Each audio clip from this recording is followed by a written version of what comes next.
Good afternoon. What a wonderful vista we have out here.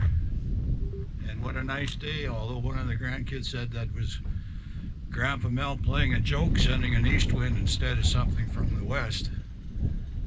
And this is a little unusual for me today, too. You know, the first drive-in service I have. I think the last drive-in I was at, we had to wait till it was dark to let the people out of the trunk. Some of the old guys are laughing, the younger guys won't quite get that.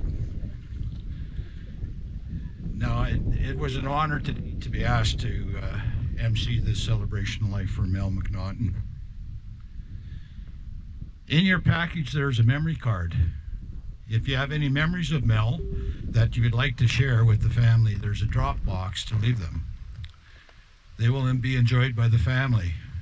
There's also a collection of treats that Mel enjoyed. Please try them for yourselves. Mel McNaughton, it's fitting that they have the service out here today. You know, taking a look at Mel's obituary, he spent, 60 years out in this part of the country.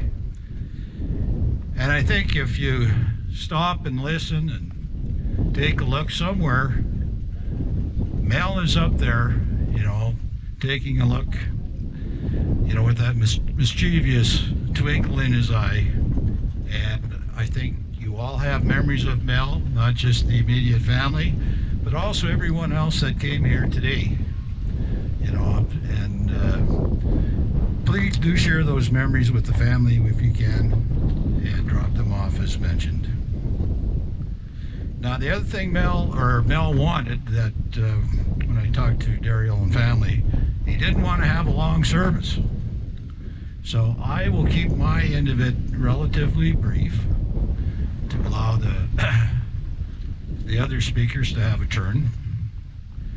Now, what words do you use to describe Mel? Husband, father, grandfather, brother, friend, sportsman, supporter of Rumsey and the surrounding community. In many ways, he was larger than life. Now, I got notification of Mel's passing here just last Wednesday, and I was out here on the farm to help with arrangements with Daryl, Mark, Kurt, and Tanya. And there was a connection there when I sat down to talk. There was a comfort that everyone seemed to be on the same page when it came to remembering Dad and Grandpa. And that's something you don't see all the time. Not all families have that commonality, union, perspective, that they share equally. Now, Mel was a busy man, as you all know. But he found time for his children and grandchildren, whether at a family gathering, a sporting event, and will be remembered for his practical jokes and sense of humor. Now, Daryl mentioned they had a good life and great memories, although 74 isn't old anymore, and they had no regrets. Now, when I was sitting in the living room with the family, she proudly scanned the living room to illustrate Mel's most important legacy, his family, of whom he was very, very proud. Now, before we play the first musical selection, I'd like to read a poem that I've read at many services. It is called "Death is Nothing at All." So I'm sure, please think of Mel when I'm reading this.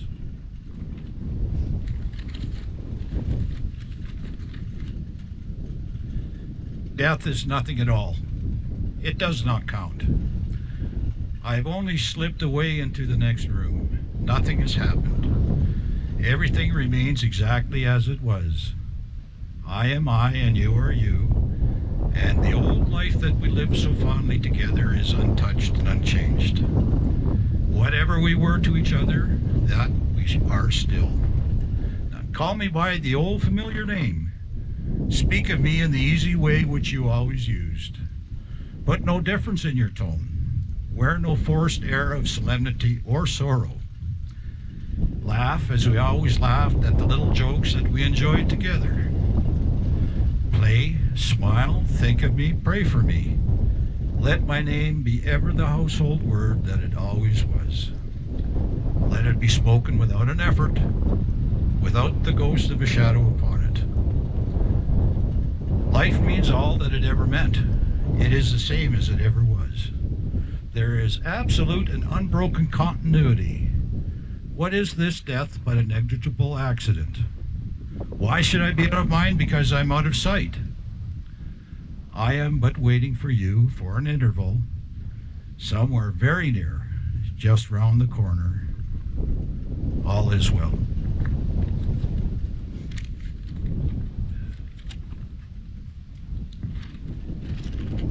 Now, just before we play the song Still Waters, I did a little research last night on the McNaughton name, and I'm sure the family are quite familiar with this. It is Scottish, of course, and from the research I garnered, it has Pictish origins. The word nectin, or naughton, meant pure or clear water. So we'll play the song Still Water.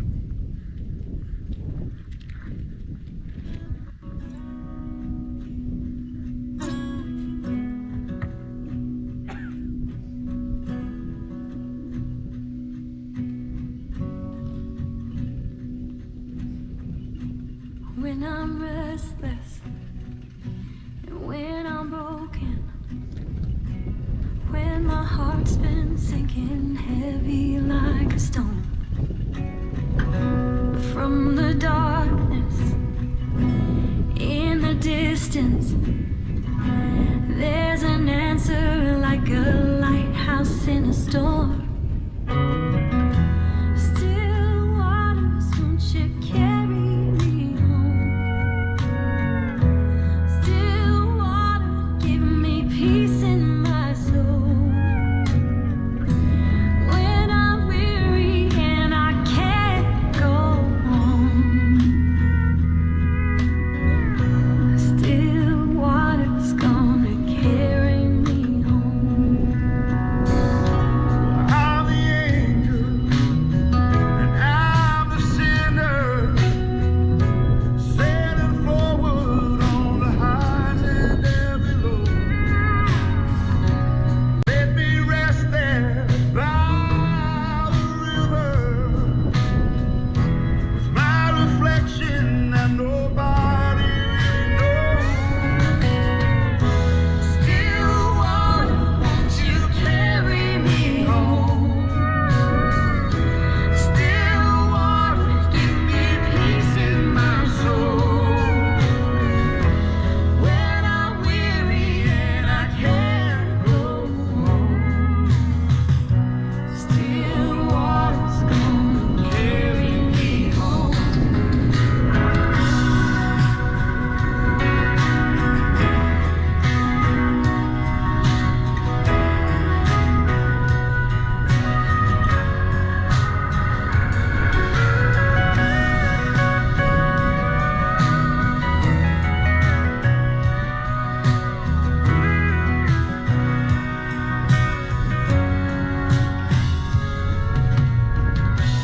For my brother and for my sister,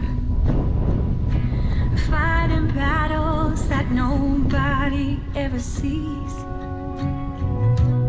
Don't you give up, don't you give in. Let the water bring that silent reverie. Still water's gonna carry you home. Still water, bringing peace to your soul. When you're weary and you can't go on,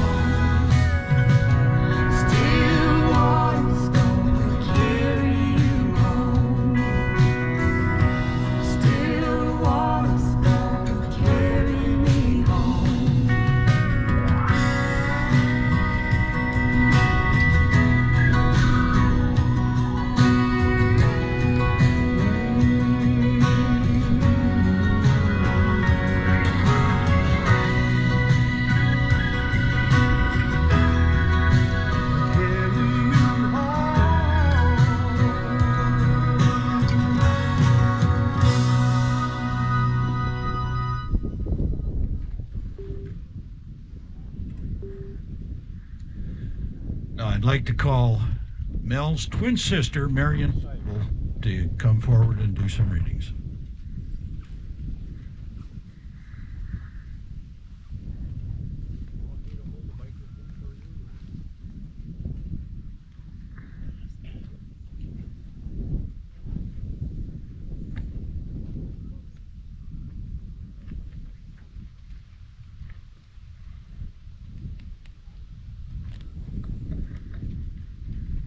Mel, we're all gathered here have to hold this up close. Mel, we're all gathered here today to celebrate your life. You are an example of a life well lived. We will hear many tributes to a man who lived a good life. Daryl has asked me to read a portion of scriptures. These are sayings from Solomon. The Bible tells us that he was the wisest man that ever lived. To know God is the beginning of wisdom. I'll be reading from Proverbs 3, starting at verse 13. Happy is the person who finds wisdom and gains understanding. For the profit of wisdom is better than silver, and her wages are better than gold. Wisdom is more precious than rubies. Nothing you desire can compare with her. She offers you life in her right hand and riches and honor in her left. She will guide you down a delightful path. All her ways are satisfying. Wisdom is a tree of life to those who embrace her. Happy are those who hold her tightly. By wisdom the Lord founded the earth. By understanding he established the heavens. By his knowledge the deep fountains of the earth burst forth, and the clouds poured down rain. My child, don't lose sight of good planning and insight. Hold on to them, for they fill you with life and bring you honor and respect. They will keep you safe on your way and keep your feet from stumbling. You can lie down without fear and enjoy pleasant dreams. You need not be afraid of disaster or the destruction that comes upon the wicked. For the Lord is your security. He will keep your foot from being caught in a trap. On September 14th, I just couldn't find sleep. Mel was on my mind, just like he has been for a long time. So I got up and I wrote him a love letter. I told Mel of the greatest love that ever lived, Jesus Christ. He was the creator of the world, yet he left his home in glory to come down and walk among men and die on a cruel, rugged cross and shed his blood for the sins of the world. For God so loved the world that he gave his only begotten Son, that whosoever believeth in him shall not perish, but have everlasting life. The Bible tells us that there are only two roads that we walk in this life. One is wide, and many will go on it, but it leads to destruction. The other is narrow, and only a few will find it, but it leads to everlasting life. For we cannot get into heaven by anything we do, not by being good, not by being good works, not by being a good person. The Bible tells it is by grace. For grace you have been saved through faith, and it is not of yourself, it is a gift of God, not by works, lest any man should boast. It is a personal decision that each one of us has to make. We have to ask the Lord to forgive us of our sins, come into our lives, and be the Lord of our lives. My son sent me this poem a while back. It's called Hands. Author was unknown. A football in my hands is worth about $20. A football in Peyton Manning's hands is worth $5 million. It depends on whose hands it is in. A basketball in my hands is worth about $25. A basketball in Chanel's hands is worth $30 million. It depends upon whose hands it's in. A rod in my hand may keep a wild animal away. A rod in Moses' hands parted the great Red Sea. It depends upon whose hands it is in. A slingshot in my hand is just a toy. A slingshot in David's hands killed a giant. It depends on whose hands it is in. 2 fish, 5 loaves of bread could feed me. 2 fish and 5 loaves of bread in God's hands fed thousands. It depends upon whose hands it is in. Nails in my hand might build a birdhouse. Nails in Jesus Christ's hands produce salvation for the world. It depends upon whose hands it is in.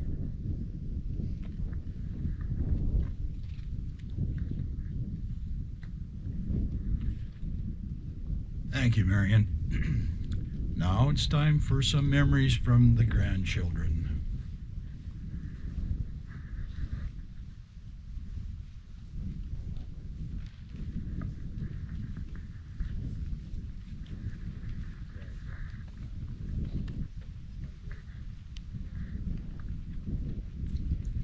Hi, I'm Jessica, daughter of Brent and Tanya, and Mel and Dariel's oldest granddaughter, and a few of us are going to be speaking on behalf of the grandkids today.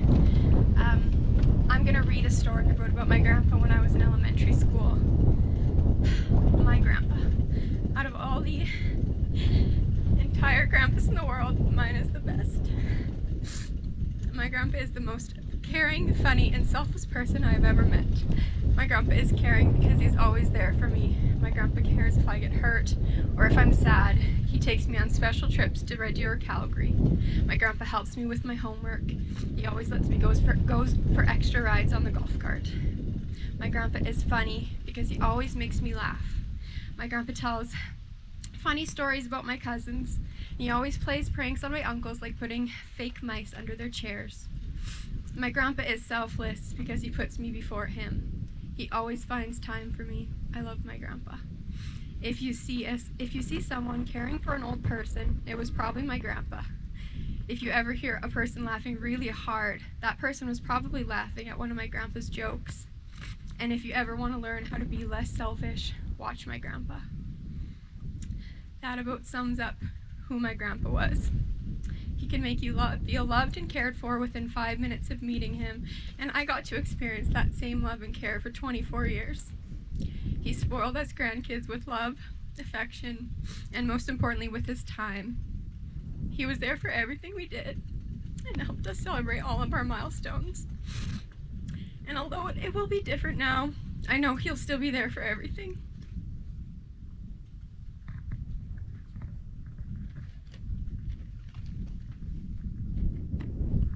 I'm Ashley McNaughton. I'm Mark's youngest daughter, youngest kid, and I'm the second youngest grandkid. My grandpa wasn't only the strongest, but one of the most selfless people I've ever met. Even if he was fighting a million battles, he would always be sure to check in on us. Like when he was in the hospital, it was the last time I actually spoke to him. It was over FaceTime. He was sure, I was asking him how he was doing, and he said, "Oh, Ashley, don't worry about me." And he made sure to check up on how my arm was doing and how work was going and anything else, but he didn't care about talking about himself. He didn't want to talk about himself, and he was fighting for his own breath. He was never worrying about anyone else or about himself. He was always worrying about everyone else. It's hard to believe that he's actually gone. I'm gonna miss seeing him come up to the farm every day on the trike right there with his bright yellow helmet on, just to come see what we're working on. He would come into the shop and he would always be interested, even if he probably really didn't care what we were doing. And he would always be sure to give treats to the dogs. He kept them in his front basket. His legacy is going to live on with every single person in our family, and I'm going to live the rest of my life striving to be just like my grandpa. We love and we miss you, Grandpa.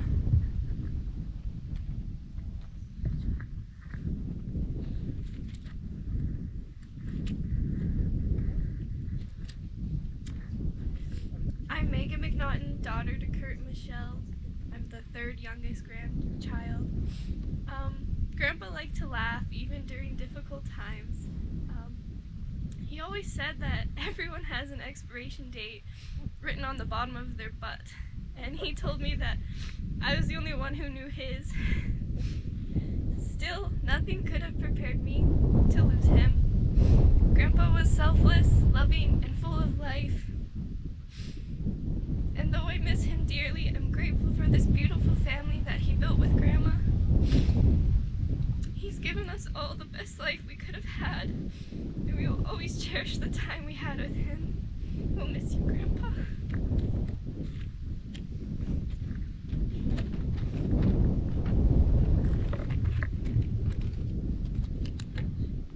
I'm Haley Little, the youngest of Brent and Tanya's. And the youngest of the grandkids. Being the youngest means I didn't get as many years with Grandpa, but to the rest of the family it means I'm spoiled. You can't tell by the cute little beetle Grandpa found for me because I mentioned to him that I was wanting to buy one. Although I didn't get as many years or as much time with him, Grandpa gave me as much love as he did with as much love as he did with the rest of the grandchildren. And I would like to read a poem that perfectly describes how we feel about losing him. He only takes the best. God saw that he was getting tired. A cure was not to be, so he put his arms around him and whispered, "Come with me." With tearful eyes, we watched him suffer and saw him fade away. Although we loved him dearly, we could not make him stay. A golden heart stops beating, hard-working hands to rest. God broke our hearts to prove us he only takes the best.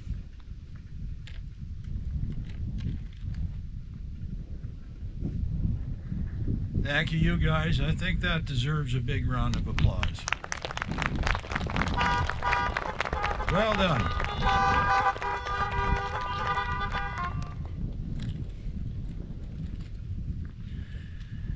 Now I'd like to ask brother-in-law Dan Moe to come forward and deliver the eulogy.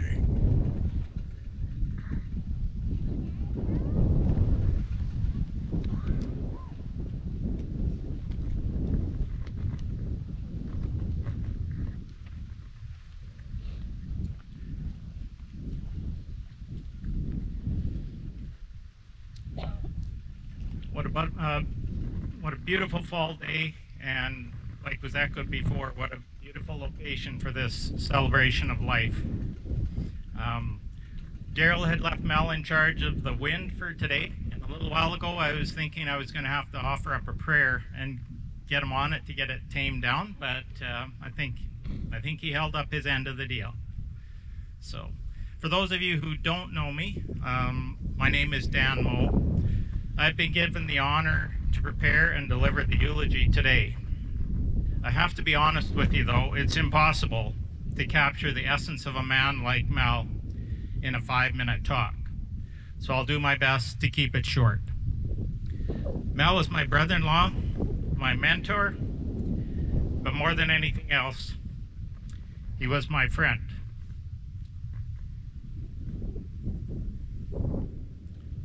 Mel and Daryl have been such an example to Elaine and I, and we aspire to pattern our lives after them. So let's begin. Melvin Allen McNaughton, born December 23rd, 1946, along with his twin sister, Marion Marie, they made their entrance into the world. For parents Albert and Ann, what started out as a normal delivery took an abrupt turn because they had no idea they were having twins until a shocked Dr. Malcolm announced that there was another one coming right behind. Because they weren't prepared for 2 infants, a few adjustments needed to be made. To bring the twins home, a few adjustments needed to be made to bring the twins home. They only had one bassinet, which Mel was given residence in, while Marion had to spend her sleep time in a dresser drawer. To this day, she attributes her struggle of trying to keep up to Mel's scholastic abilities to having the drawer closed up when she cried too much. That being said, she wrote an essay in school many years later about how Mel would excel in school while she worked her butt off trying to keep up. But she said he always would come back, put a hand out, and help her catch up.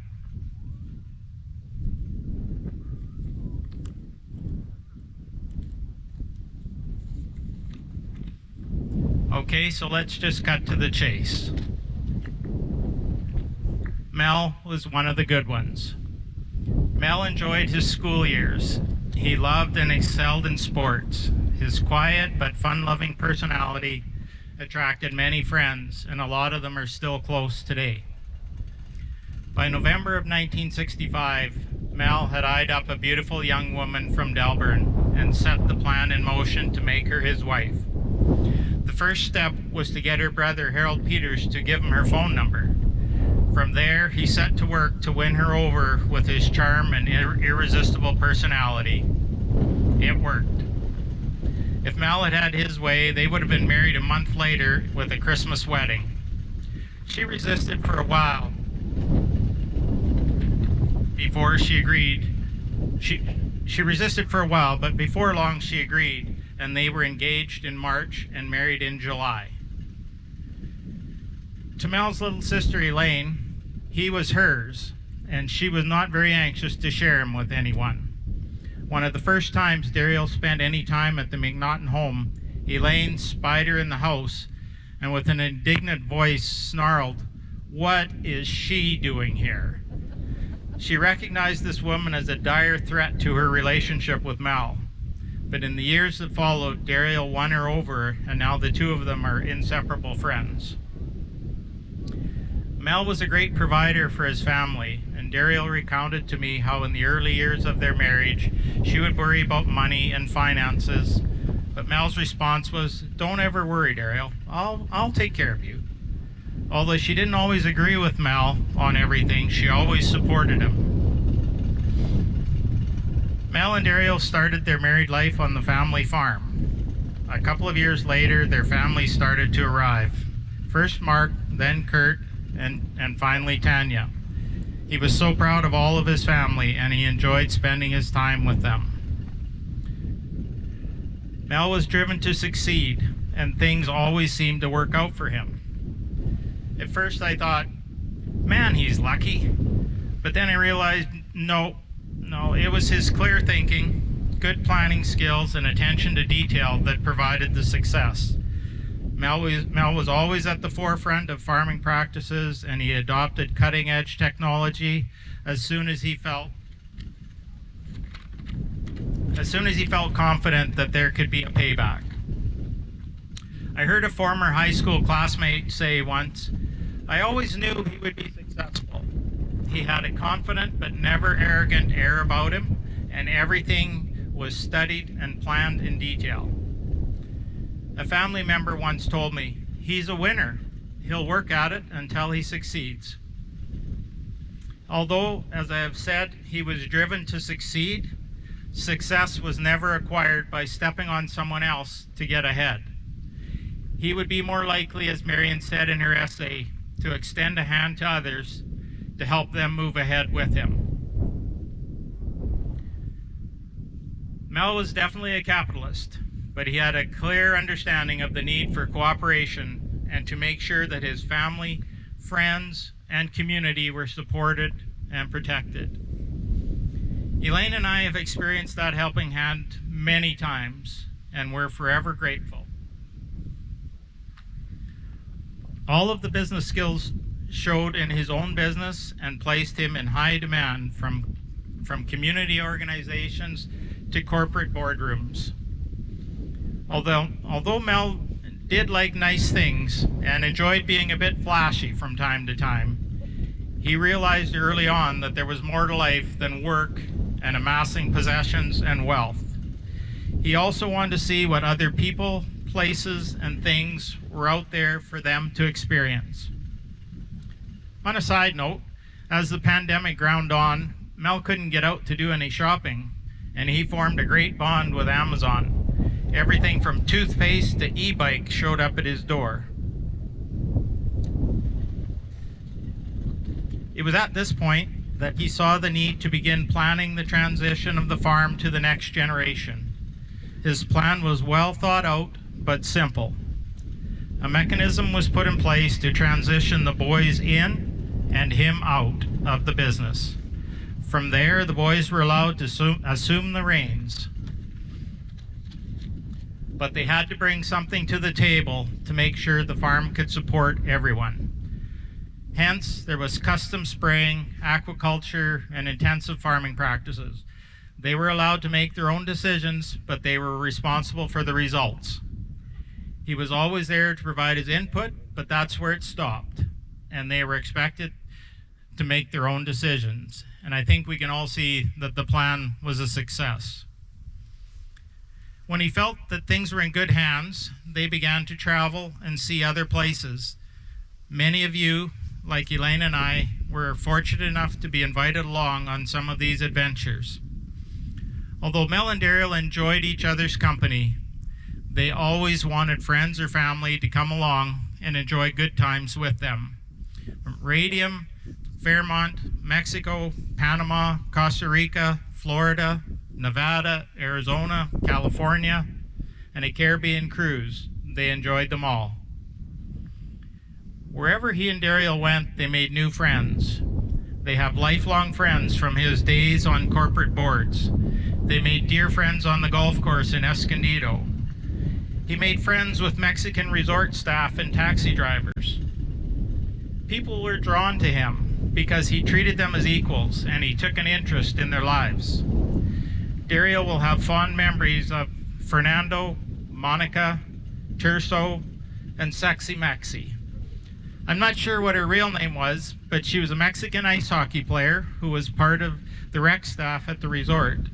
She told them about her practice and game schedule and how she needed to make a 6-hour trip from Puerto Vallarta to Guadalajara regularly. This is just an example of how he connected with people. His generous spirit carried through to family and friends as well. Even though they had 3 little tykes at home, he and Daryl invited Gay, Reg, and Nell to live with them over the years. And they were included in the family as though they were their own. When the kids were older, they hosted several exchange students from all over the globe and made many good memories with them. He saw it as an opportunity to introduce other nationalities and cultures to himself and his family, and in turn broaden their understanding of the world. One, Jose, became like another son.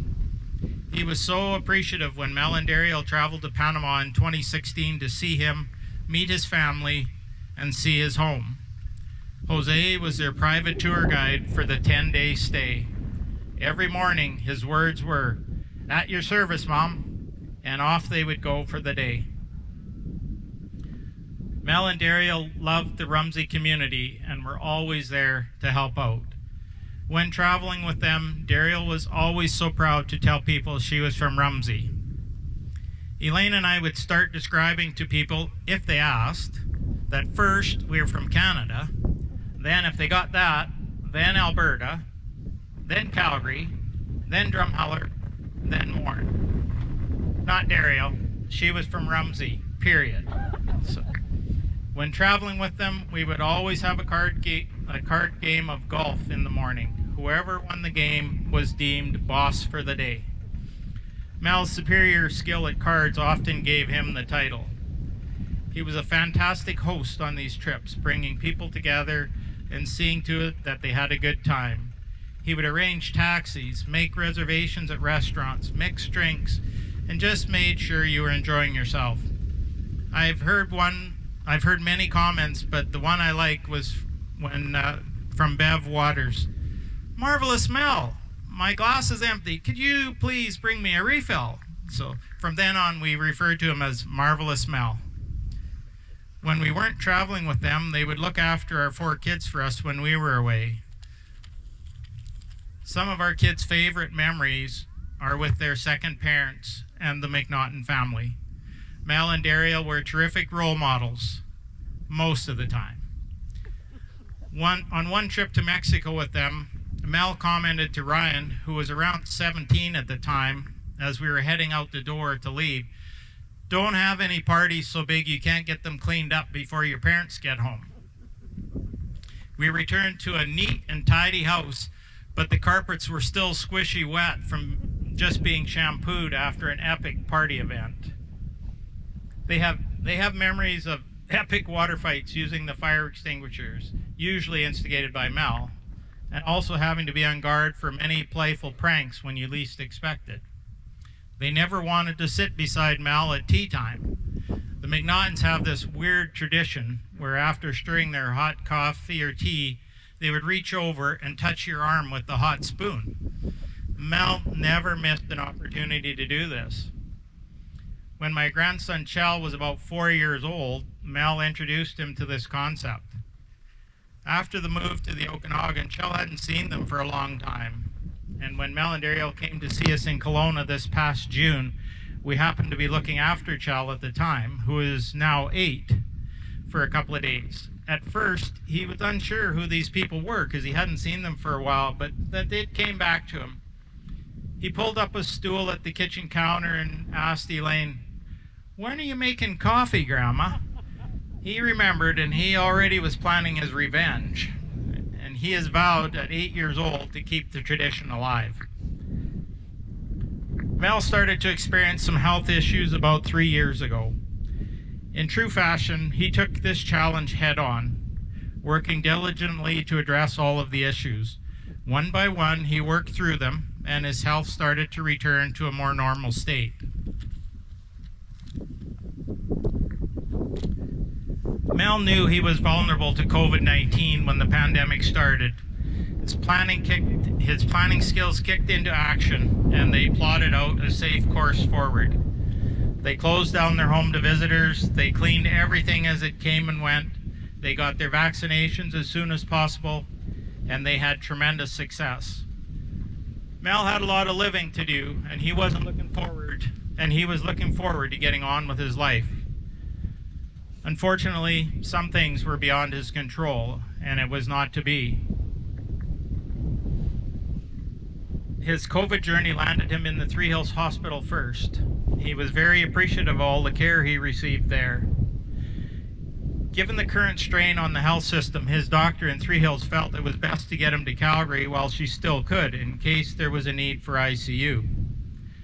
After a few days in the COVID ward, the need for ICU was reached, and the journey carried on. In true fashion, he followed all of the doctor's advice. He worked as hard as he could to be that winner. He appreciated all the care and support from the doctors and medical staff, and they worked hard for him and spared nothing.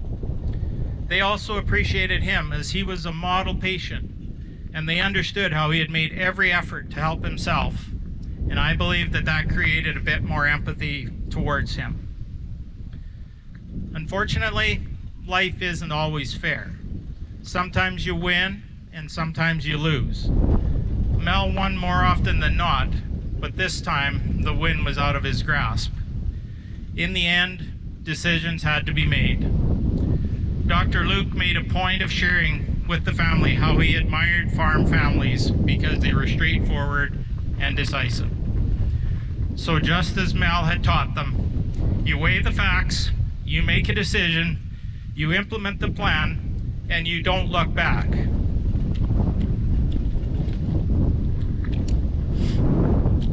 I would like to sum things up with a few Melisms, as I like to call them, that were shared by family members. He could calculate mortgage payments in his head. If you were a bush patch on his farm, you didn't stand a chance. He rarely swore unless pigs were involved. Nieces and nephews remember riding the go-kart through the yard and Uncle Mel throwing tomatoes from Andy Darriel's garden at them. If you played cards with him, you better be on your A game. He never kept the king in golf, as it was a nothing card. We never remember him losing at ping pong. He loved Coke-a-nuts, which is a bag of peanuts dropped into a bottle of Coke. If you stepped through the door into his home, you were treated like family. He always had wise advice or a wise crack, exactly when needed. He made you want to be a better person, and he always led by example.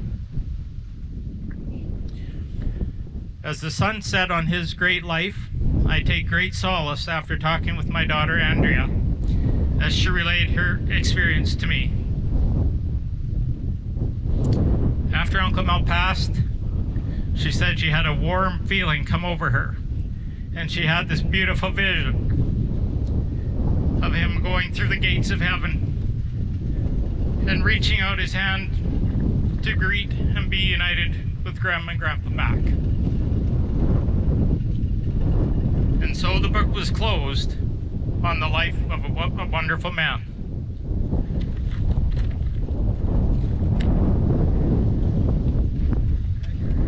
Thank you so much. Thank you so much.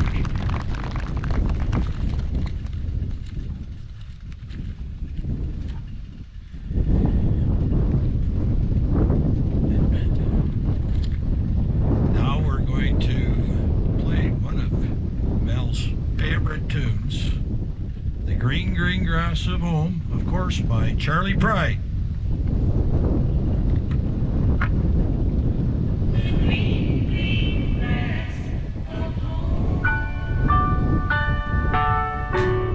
The old hometown looks the same as I step down from the train, and there to meet me is my mama and papa, and down the road I look, and there runs Mary, hair of gold and lips like cherries. It's good to touch the green, green grass of home. Yes, they'll all come to meet me, arms are reaching, smiling sweetly. It's good to touch the green, green grass of home. The old house is still standing, though the paint is cracked and dry. And there's that old oak tree that I used to play on. And down the lane I walk with my sweet Mary, hair of gold and lips like cherries. It's good to touch the green, green grass of home. Yes, they'll all come to meet me, arms are reaching, smiling sweetly. It's good to touch the green, green grass of home. Then I wake and look around at the gray walls that surround me, and I realized that I was only dreaming. For there's a garden, there's a sad old padre, arm in arm we'll walk at daybreak again. I'll touch the green, green grass of home. Yes, they'll all come to see me in the shade of that old oak tree as they lay me neath the green, green grass of home.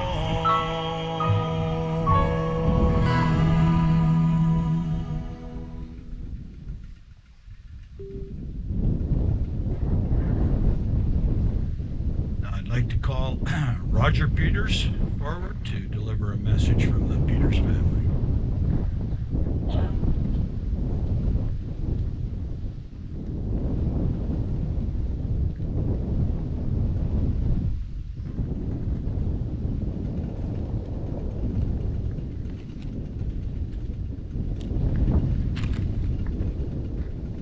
Good afternoon. It seems that every day you learn something new, and I always thought I was the favorite brother-in-law, but that was certainly proved different because Dan, she gave you 5 minutes to talk. She told me I only had 3. Hey, sis. Thanks for all coming to celebrate the life of Mel today. Mel was a husband, a father, a grandfather, brother-in-law, neighbor, and a friend to all who were blessed to know him. A leader well respected in the community. A lot of people sought his advice and definitely respected his insights and words of wisdom. He was a generous and giving man, always ready to help anyone in need. He expected in return to be treated fairly, but was a forgiving man if you could not fulfill your part of the bargain. I'm going to repeat lots of things you heard today, but in my words. As a young man, he was a passionate sportsman, loved his baseball in the summer and curling in the winter. We were lucky he took a Saturday off from baseball to get married to our big sister Daryl. We saw Mel kind of as our savior by taking Daryl away from our home. We called her Granny, and she was gone, but we soon got to miss our bossy old sister. And I did figure out why Harold gave Mel that phone number. He wanted to get rid of her worse than we all did. So anyway, Mel always made sure he and Daryl came back to Delmer to help out whenever they were needed. Mel was a great comfort to us when Mom and Dad passed away, and a shoulder to lean on for advice or just to lend an ear.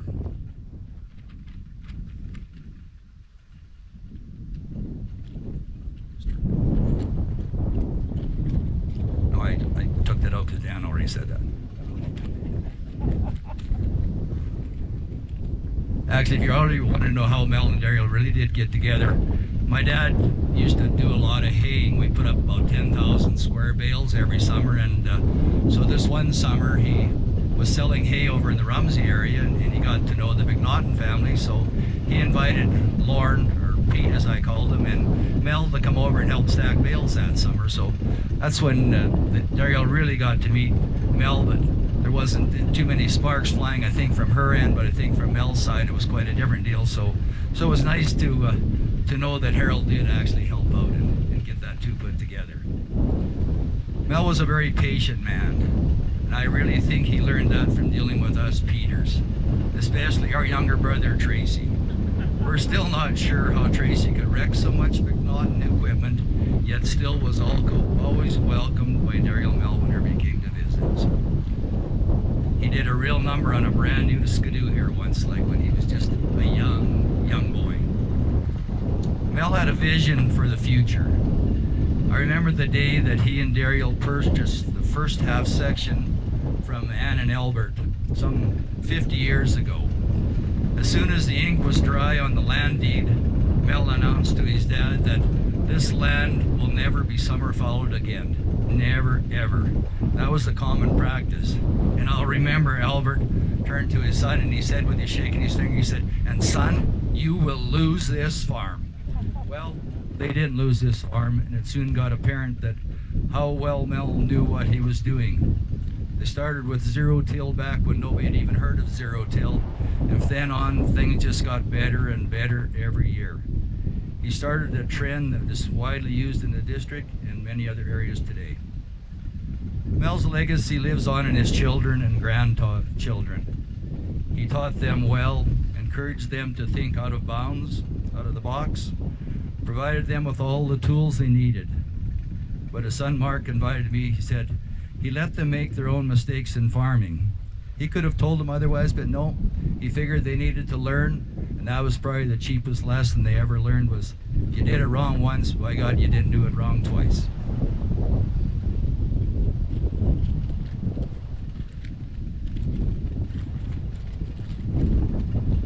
Once the boys were in charge of the grain and fish farming, Mel had more time to give back to the community. He was very involved for years with the Alberta Wheat Pool, later Agricor, as well as an advisor with the AFSC. Finally, when he decided he had spent enough time on board business, his reason for stepping away wasn't that he was tired of doing it, he just wanted to spend more time with these beautiful grandchildren. What a great set of grandchildren you have, Daryl and Mel. Wonderful. And we praise Mel lots, and Dan alluded to this too, but even with all his virtues, Mel had a little bit of the devil in him. And that was that one, and I'm sure many of you felt that hot spoon. I know all my kids have, and it wasn't that you knew it was going to happen. You wondered how he could so sneakily do that and burn your arm and then chuckle and laugh at you like, well, I got you. Got to pay attention. Anyway, I haven't taken my full 3 minutes yet, but I'm getting close. Mel and Daryl loved the holiday in Mexico and California, as Danny alluded to, and Mel spent countless hours arranging his timeshares so that the whole family could be with them at some time or someplace, making memories to last a lifetime. We were part of that too, and we were glad we were able to share time with you guys everywhere we could. We did a little golfing together, did a little hunting sometimes. Sorry, Daryl, you didn't get to have horses when you moved down here.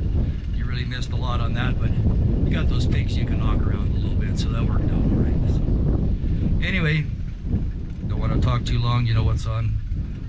Taken from us too soon, Mel will be greatly missed by all the people he touched in his lifetime. Glad I got to know you. Very proud to call you my big brother. Rest in peace. A short life, well lived.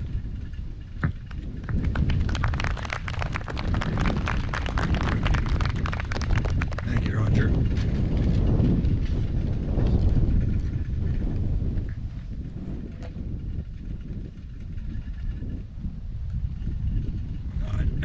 I'd like to call Marion forward again for our closing prayer.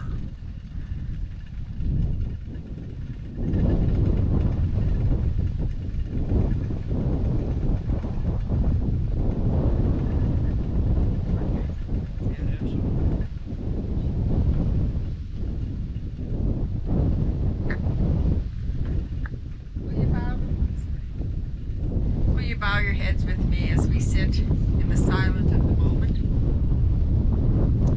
There is a time for everything, a season for every activity under the sun. A time to be born and a time to die. A time to plant and a time to uproot. A time to kill and a time to heal. A time to tear down and a time to build. A time to weep and a time to laugh. A time to mourn and a time to dance. A time to scatter stones and a time to gather them. A time to embrace and a time to refrain from embracing. A time to search and a time to give up. A time to tear and a time to mend. A time to be silent and a time to speak. A time to love and a time to hate. A time for war and a time for peace. Lord, we thank you that you are in control of our days. For those who hope in the Lord will renew their strength. They will mount up on wings like eagles. They will run and not grow weary. They will walk and not faint. Mel, I envisioned you in the heavenly heavens, walking on streets of gold, without pain, without suffering, without short of breath, looking into the eyes of your Savior, Jesus Christ.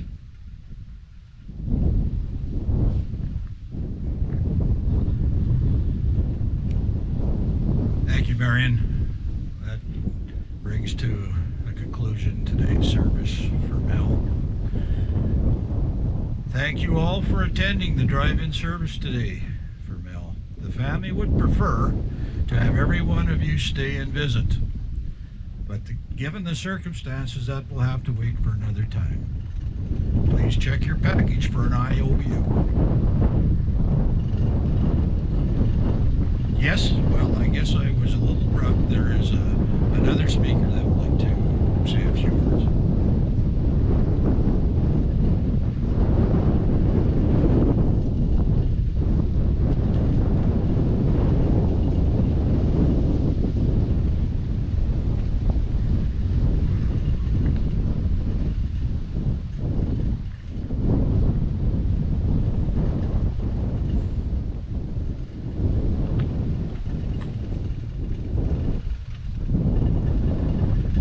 Good afternoon. My name is Carolyn Anderson, and I'm a recent friend of the McNaughton family. And I was going through some material when I heard about Mel, and I found this Farmer's Creed. And I'm from the city, so to me, it was very poignant, and it spoke so much to me of Mel. But I realized when I saw it engraved on his urn that it's probably something that all of you are very familiar with. But I'd like to read it anyway.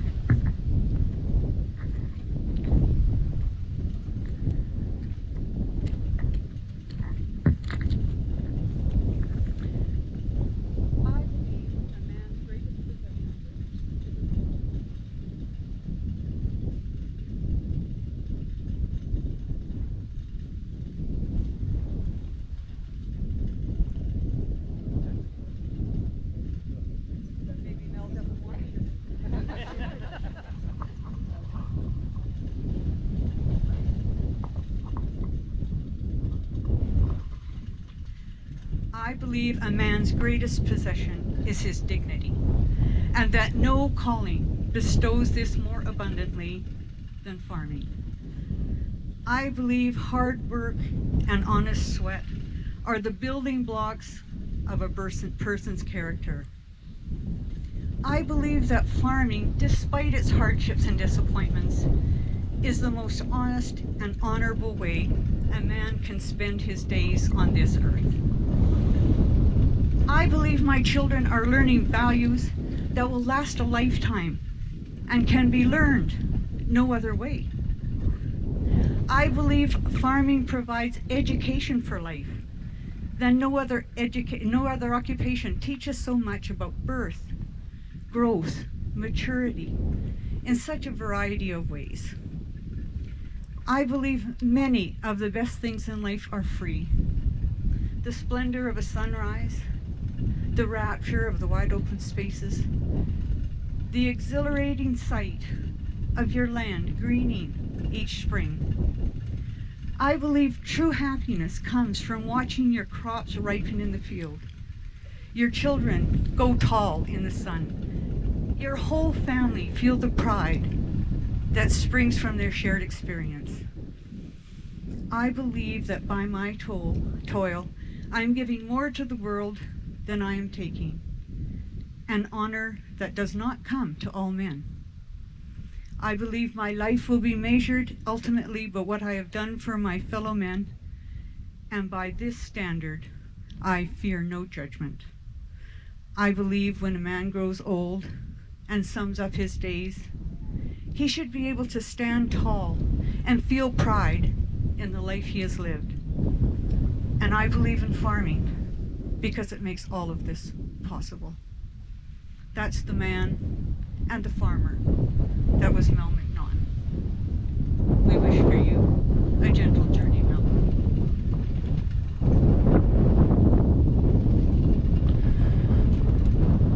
Thank you very much for that. That was a poignant, impromptu ending to the service. No, thank you for those in the drive-in, and just remember to hang up your speakers before you leave. Ha ha.